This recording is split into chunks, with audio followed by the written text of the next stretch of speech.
You say the price of my love's not a price that you're willing to pay. You cry in your tea, which you hurl in the sea when you see me go by. Why so sad? Remember we made an arrangement when you went away. Now you're making me mad. Remember, despite our estrangement, I'm your man. You'll be back, soon you'll see. You'll remember you belong to me. You'll be back, time will... And Marius is like, this is just taking too long. This is really long. It is kind of long, yeah. I don't know. What is that I know accent? the whole song. That was my British, that was like the British nobility of the 19th century. That's how they sounded. They were like, they say like, the price, they would do that like sort of rolling R.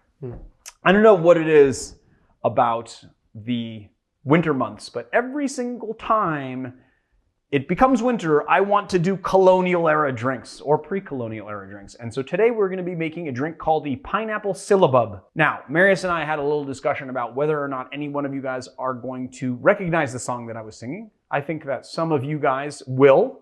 See me in the comments. Let's see if you guys know what I was singing, right? Yes. What's the percentage of people do you think are actually going to know what that song is? I don't know, but based on our demographic, most people probably have not seen where the song is coming from. I don't know. It was very popular. I know, but only like less than 50% of our viewers are from the US. Yes, I don't know. It was a very popular thing, though. I think that more people will know it than you think. Yeah, I don't know how many people will, but I think. Let's get into actually making this drink first. Mm-hmm. And then we'll talk about the history behind it. It is a very fantastic and interesting history. But first, what I got to do is take some zest of a lemon. I need an eighth of a teaspoon, which is this measure right here. I thought you were going to say the first thing you need to do is smash the like button. Oh, yes. Sorry. I'm very bad at this. So while I zest this, I think all of you guys should smash the like button, hit like, hit subscribe if you like our channel. It helps us out and it helps us bring you this wonderful content. All right. You happy? I mean, I'm happy when people subscribe. It's not that I don't want people to subscribe. I'm just not very good at saying it. I've seen some other YouTubers that are just very good at working it in very naturally into what they're saying, and I just haven't really figured that out yet. This is more than an eighth of a teaspoon, but I'm gonna say an eighth of a teaspoon packed because I zested a lot. But there you go. So an eighth of a teaspoon packed into our tin. Okay. Then we're gonna cut this lemon because we use all of the things that we take peels off of.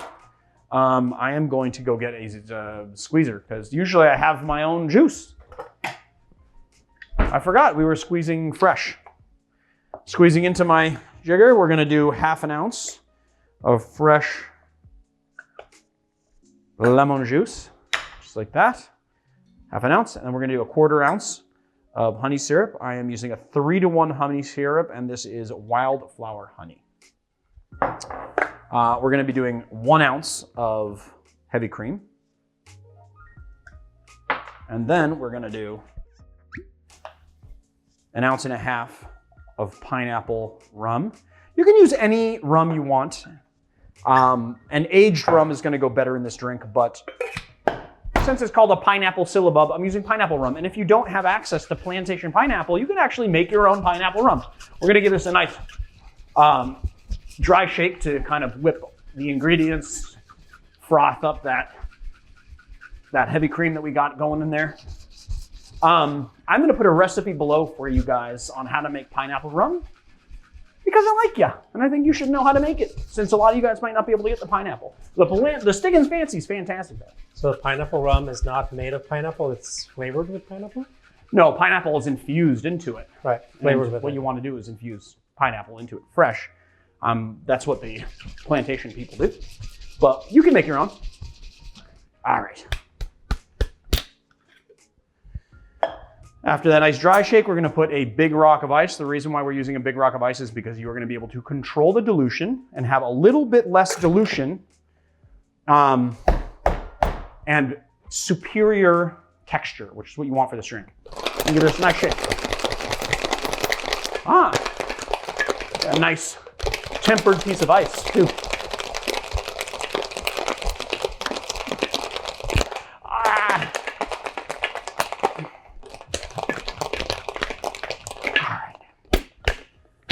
All right. I know you're not surprised, but all right. Give it then a little strainy into our Nick and Nora.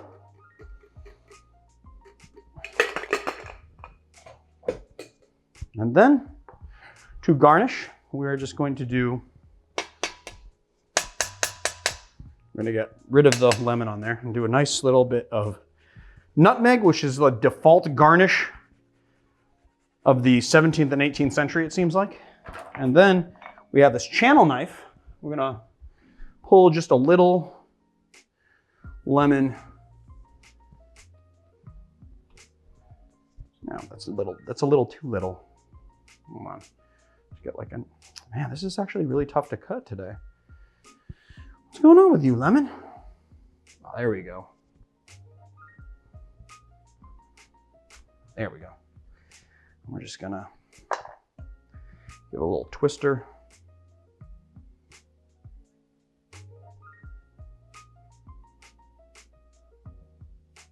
Just right on top. Let's give it a taste. Oh yeah. It's like a very lemony rum pineapple eggnog creamsicle. That's exactly what we're doing, actually. We are ringing in this season with the forebear to eggnog. So the Syllabub was created in the 17th century in England. The original version of this was actually created with a sweet wine, cream, lemon zest lemon, fortified by brandy. It wasn't until it hopped the pond to the United States where the base of it turned into rum, because rum was just more readily available to lower class people. In England, it was a status symbol because the nobility were the only people that had land, and so therefore they were the only people with ready access to dairy products. It was originally created with a sweet wine fortified by brandy, lemon zest, cream, kind of how we did it here. It wasn't until it hopped the pond to the what became the United States, it was America then, where first of all, more people had access to dairy products because common people had land. But then on top of that, they had ready access to rum, which was a lower cost spirit. And so then they changed it into what is more this kind of American iteration of this drink, the Syllabub. It is definitely the forebear to eggnog. It was created first. This is one of the oldest drinks on the books. I think the first reference to Syllabub was in like 1695. So it's a very, very old drink. It's a really good one, and it's definitely worth a mix. What's really nice about this drink, though, is that it is both creamy and sort of holiday-esque.